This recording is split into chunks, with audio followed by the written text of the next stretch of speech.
Elizabeth Klarer and her Spaceman lover. In 1954, Elizabeth Klarer, a South African meteorologist, claimed to have fallen in love with a spaceman named Akon, and even had a child from their relationship. While her story gained widespread attention, some dismissed it as fantastical, while others believed she experienced genuine extraterrestrial contact. In her book, Beyond the Light Barrier, Klarer promoted the importance of peace, love, and environmentalism and understanding of the Venusian civilization. She also went public regarding threats against her and pressure for her to reveal details about alien technology. Elizabeth Klarer was born on July 1, 1910, in Mui River, Natal, South Africa. She was the youngest of 3 daughters, born to Samuel Bancroft Willett and Florence Willett. SB, as her father was known, was a pioneering veterinary surgeon. Her mother, Florence, was a homemaker in charge of running the family home at Conington Farm, near the town of Rosetta. When young Elizabeth was 7 years old, she, along with her older sister Barbara, claimed to have experienced the first of many visitations by UFOs. A pearly silver metallic disc-shaped craft swooped down over them as they were feeding their Sealyham puppies in the yard by their house.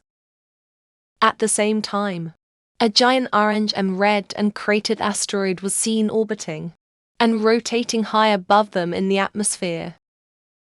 All at once the craft rushed to meet it, navigating the huge space rock northwards as it left a dark-colored smoke trail in its wake. A few months later, as Elizabeth was helping a Zulu farmhand named Ladam with chores, another sighting of a like-described UFO was again observed. Ladam calmed the young Elizabeth by recounting his native folklore of both crafts and beings that visited their land in ancient times. Education, marriage, and career. After moving to Florence, Italy, Elizabeth completed her schooling in meteorology at Girton College, and along with her sisters and a young woman named Maureen Taylor, formed the immensely popular Conington polo team in 1932, becoming the first official ladies' team in South Africa. That same year, she married William Stafford Phillips, her first of 3 husbands, with whom she birthed a daughter, Marilyn, the following year. Phillips shared his love of flying with Elizabeth, teaching her to become an accomplished aviator in their Leopard Moth aircraft. It was during a 1937 flight from Durban to Baragwanath that the couple observed a saucer that approached them, coasted along their plane, and then flew off, leaving them both speechless and at a loss for why the experience happened. It was after this encounter that Elizabeth became interested in the use of hypnosis and telepathy, and how to enhance her psychic abilities. She later went on to hold a position in RAF intelligence during World War II. Interstellar romance.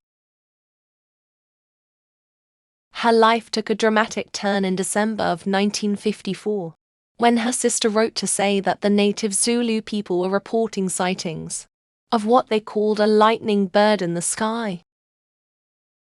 With children in tow, Elizabeth made her way from Johannesburg back to the family farm, after having an intense feeling of being called there from some unnamed force. The day following her arrival, she made her way to Flying Saucer Hill, where she bore witness to a flying craft descending from the sky to about 3 meters from the ground. A soft humming sound filled her ears as she noticed the hull of the ship spinning while its central dome remained stationary. Looking upward, she saw 3 portholes, one of which contained a light-haired human-like spaceman, whose eyes met her intent gaze. As quickly as it had appeared, it was gone, leaving behind an intense heat that prevented her from examining the spot more closely. Roughly 3 years later, in April of 1956, she once again felt called to the same hilltop.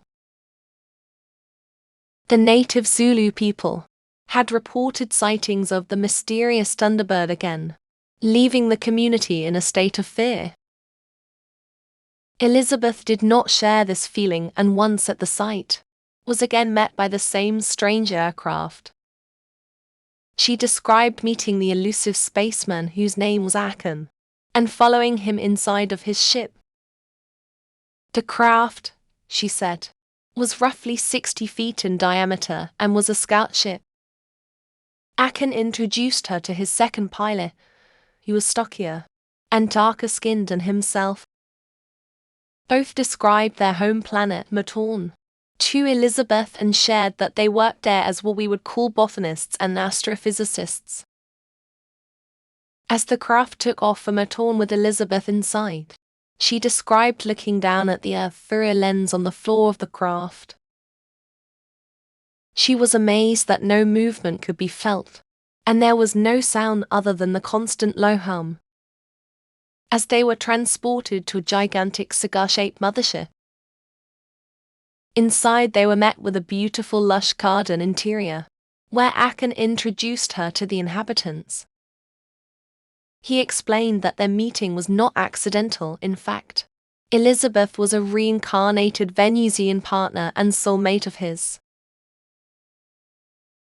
He explained that it was not uncommon for his people to be reborn on Earth, to help uplift the Earth and its people, and elaborating further that the offspring of such unions strengthen their race, with an infusion of new blood. He also detailed that there were many Venusians currently living among humans on Earth, as they so closely resembled each other. No one even noticed. Subsequent visits. On April 30, 1956, it was documented that numerous observers noticed a steady red glow, resting atop the hill from roughly 6 p.m. in the evening till 2 a.m. The source of the illumination could not be found. On July 17, 1956, Klarer returned to her family's former homestead and claimed to have taken a series of 7 photos using her daughter's small compact brownie box camera of a silver-gray disc-shaped craft darting silently across the sky overtop the farmhouse. She detailed seeing a vivid light flashing beforehand that disappeared as the craft streaked away out of sight. An investigative ufologist named Edgar Sievers from Pretoria spoke at length with both Elizabeth and her family, who agreed that the petitely built Elizabeth would not have been able to hoax the photos using a hubcap thrown in the air, as that would be impossible to do while taking the photos at the same time. This was also backed up further after no known hubcap that resembled the UFO in the photos could be found. Motherhood. In addition to her daughter and one son, Klarer was also mother to another son, David, born in 1949, that she shared with her then-husband Paul Klarer.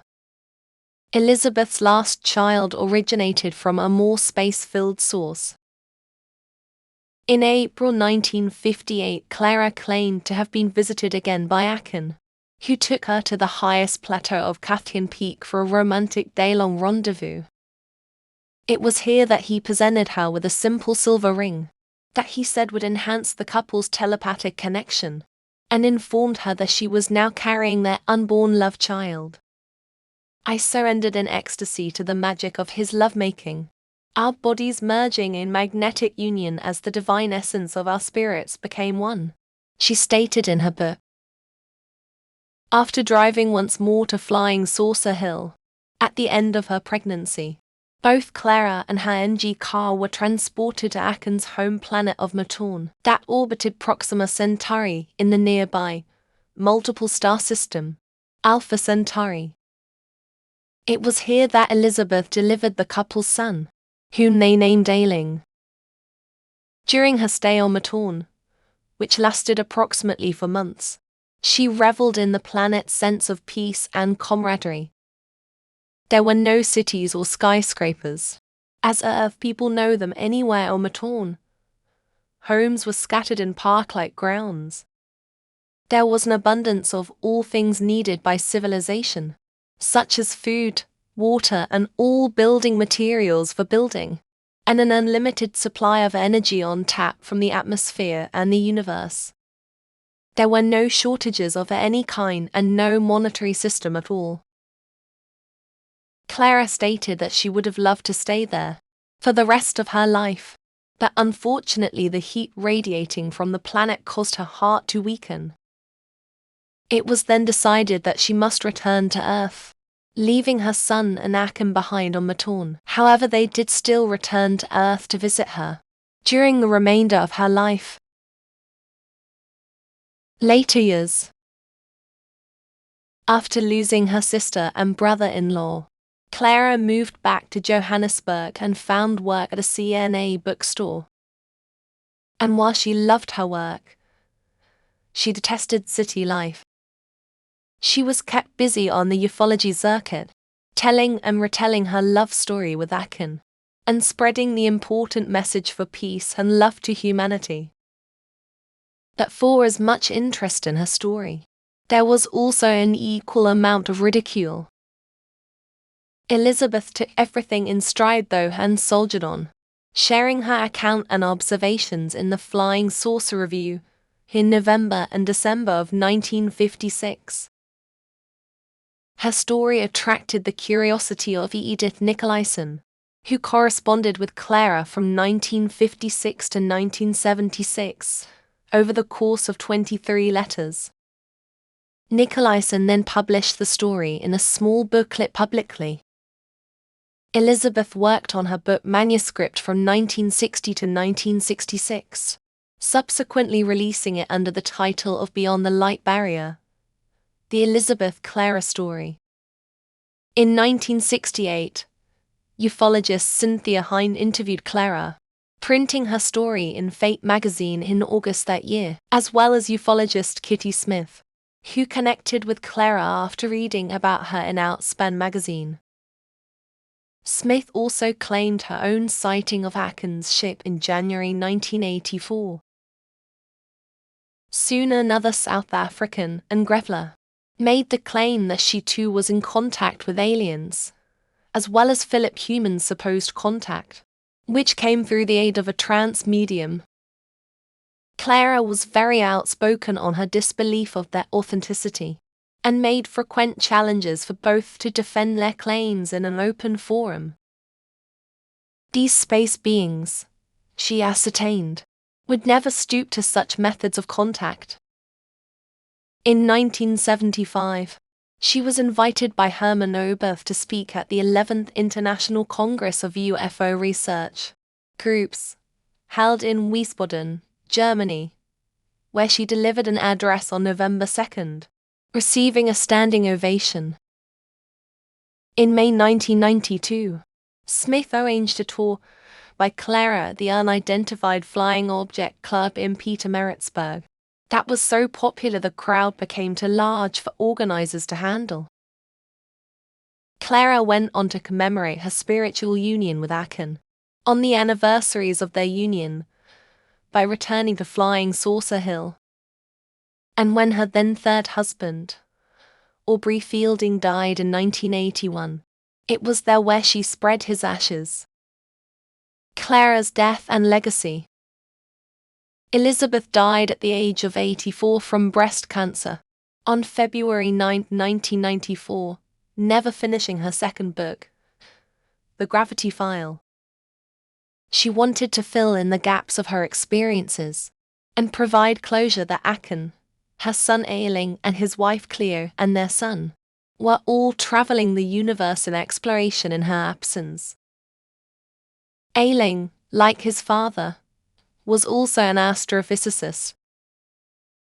Some, including ufologist Thomas Stryker, concluded that Klarer's claims were not to be believed due to lack of proof, even though some information was corroborated by various witnesses.